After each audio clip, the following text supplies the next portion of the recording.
Praise the Lord. ദൈവത്തിൻ്റെ അതിപരിശുദ്ധമായ നാമം വാഴ്ത്തപ്പെടുമാറാകട്ടെ.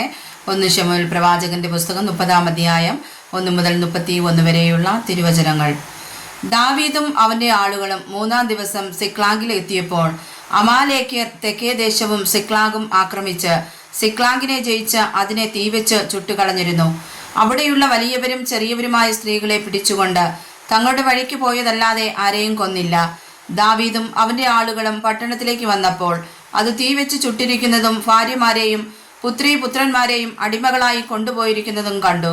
അപ്പോൾ ദാവീദും കൂടെയുള്ള ജനവും കരവാൻ ബലമില്ലാതാകുമ്പോളം ഉറക്കെ കരഞ്ഞു. ഇസ്രായേൽക്കാരത്തി അഹീനോബം, കർമ്മേൽക്കാരൻ നാബാലിന്റെ ഭാര്യയായിരുന്ന അബീഗയിൽ എന്നീ ദാവീദിന് 2 ഭാര്യമാരെയും അവർ പിടിച്ചുകൊണ്ടുപോയിരുന്നു. ദാവീദ് വലിയ കഷ്ടത്തിലായി. ജനത്തിൽ ഓരോരുത്തരുടെ ഹൃദയം താന്താന്റെ പുത്രന്മാരെയും പുത്രിമാരെയും കുറിച്ച് വ്യസനിച്ചിരിക്കൊണ്ട് അവനെ കല്ലെറിയണമെന്ന് ജനം പറഞ്ഞു. ദാവീദോ തന്റെ ദൈവമായ യഹോവയിൽ ധൈര്യപ്പെട്ടു.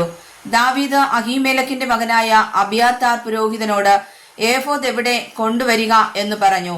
അബിയാത്താർ ഏഫോദ് ദാവീദിന്റെ അടുക്കൽ കൊണ്ടുവന്നു. എന്നാറേ ദാവീദ് യഹോവയോട്, ഞാൻ ഈ പരീക്ഷയെ പിന്തുടരണമോ, അവരെ എത്തിപ്പിടിക്കുമോ എന്ന് ചോദിച്ചു. പിന്തുടരുക, നീ അവരെ നിശ്ചയമായി എത്തിപ്പിടിക്കും, സകലവും വീണ്ടുകൊള്ളുമെന്ന് അരുളപ്പാടുണ്ടായി.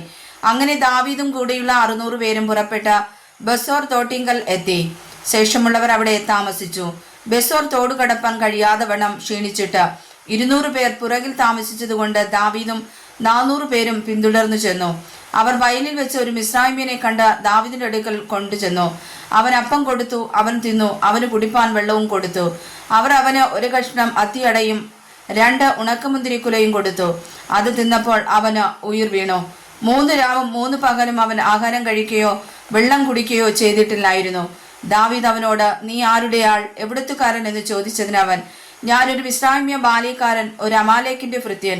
3 ദിവസം മുമ്പേ എനിക്ക് ദീനം പിടിച്ചതുകൊണ്ട് എൻ്റെ യജമാനൻ എന്നെ ഉപേക്ഷിച്ചു കളഞ്ഞു. ഞങ്ങൾ ക്രേത്യരുടെ തെക്കേ നാടും യഹൂദ്യദേശവും കാലേബിന്റെ തെക്കേ ദിക്കും ആക്രമിച്ചു.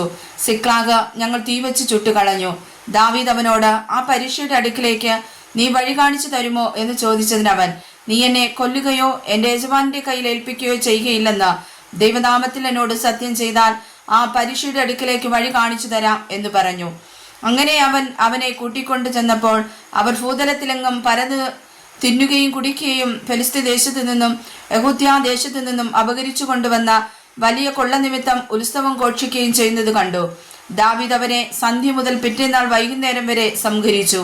ഒട്ടകപ്പുറത്തു കയറി ഓടിച്ചുപോയ 400 ബാല്യക്കാർ അല്ലാതെ അവരിൽ ഒരുത്തനും ഒഴിഞ്ഞുപോയില്ല.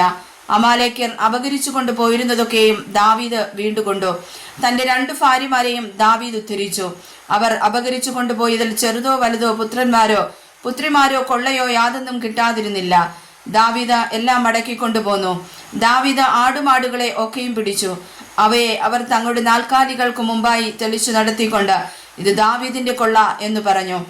ദാവീദിനോടുകൂടെ പോകുവാൻ കഴിയാതെ വണ്ണം ക്ഷീണിച്ചിട്ട് ബസോർ തോട്ടിങ്കൽ താമസിപ്പിച്ചിരുന്ന 200 പേരുടെ അടുക്കൽ ദാവീദ് എത്തിയപ്പോൾ അവർ ദാവീദിനെയും കൂടെയുള്ള ജനത്തെയും എതിരേറ്റു ചെന്നു. ദാവീദ് ജനത്തിന്റെ സമീപത്ത് വന്ന് അവരോട് കുശലം ചോദിച്ചു. എന്നാൽ ദാവീദിനോട് കൂടെ പോയിരുന്നവരിൽ ദുഷ്ടനും നീചരുമായ ഏവരും, ഇവർ നമ്മോടുകൂടെ പോരാഞ്ഞതിനാൽ നാം പിടിവിച്ചു കൊണ്ടുവന്ന കൊള്ളയിൽ ഓരോരുത്തന്റെ ഭാര്യയെയും മക്കളെയും ഒഴികെ അവർക്കൊന്നും കൊടുക്കരുത്, അവരെ അവർ കൂട്ടിക്കൊണ്ട് പോയിക്കൊള്ളട്ടെ എന്ന് പറഞ്ഞു. അപ്പോൾ ദാവീദ്, എൻ്റെ സഹോദരന്മാരെ, നമ്മെ രക്ഷിക്കുകയും നമ്മുടെ നേരെ വന്നിരുന്ന പരീക്ഷയെ നമ്മുടെ കയ്യിൽ ഏൽപ്പിക്കുകയും ചെയ്ത യഹോവ നമുക്ക് തന്നിട്ടുള്ളതിനെ കൊണ്ട് നിങ്ങൾ ഇങ്ങനെ ചെയ്യരുത്. ഈ കാര്യത്തിൽ നിങ്ങളുടെ വാക്ക് ആർ സമ്മതിക്കും? യുദ്ധത്തിന് പോകുന്നവന്റെ ഓഹരിയും സാമാനങ്ങൾ കരികെ താമസിക്കുന്നവന്റെ ഓഹരിയും ഒരുപോലെ ആയിരിക്കണം. അവർ സമാംശമായി ഭാഗിച്ചെടുക്കണം എന്ന് പറഞ്ഞു. അന്നു മുതൽ കാര്യം അങ്ങനെ തന്നെ നടപ്പായി. അവനത് ഇസ്രായേലിന് ഇന്നുവരെയുള്ള ചട്ടവും നിയമവുമാക്കി. ദാവീദ് സിക്ലാഗിൽ വന്ന ശേഷം യഹൂദ മൂപ്പന്മാരായ തന്റെ സ്നേഹിതന്മാർക്ക് കൊള്ളയിൽ ഒരംശം കൊടുത്തയച്ചു. ഇതാ യഹോവയുടെ ശത്രുക്കളെ കൊള്ളയിട്ടതിൽ നിന്ന് നിങ്ങൾക്കൊരു സമ്മാനം എന്ന് പറഞ്ഞു. ബഥേലിലുള്ളവർക്കും തെക്കേ രാമോത്തിലുള്ളവർക്കും യത്തീരിൽ ഉള്ളവർക്കും ആരോവേരിൽ ഉള്ളവർക്കും സിബ്മോത്തിലുള്ളവർക്കും എസ്തേമോവയിലുള്ളവർക്കും രാഖാലിലുള്ളവർക്കും എരക്മേലിയുടെ പട്ടണങ്ങളിലുള്ളവർക്കും കേനിയരുടെ പട്ടണങ്ങളിലുള്ളവർക്കും ഹോർമയിലുള്ളവർക്കും ഖോറാശാനിലുള്ളവർക്കും അധാക്കിലുള്ളവർക്കും ഹെബ്രോനിലുള്ളവർക്കും ദാവീദും അവന്റെ ആളുകളും സഞ്ചരിച്ചു വന്ന സകല സ്ഥലങ്ങളിലേക്കും കൊടുത്തയച്ചു. വായിച്ചതായ തിരുവചനങ്ങളാൽ പരിശുദ്ധനായ കർത്താവ് നമ്മെ സമർത്ഥമായി അനുഗ്രഹിക്കുമാറാകട്ടെ. ആമേൻ.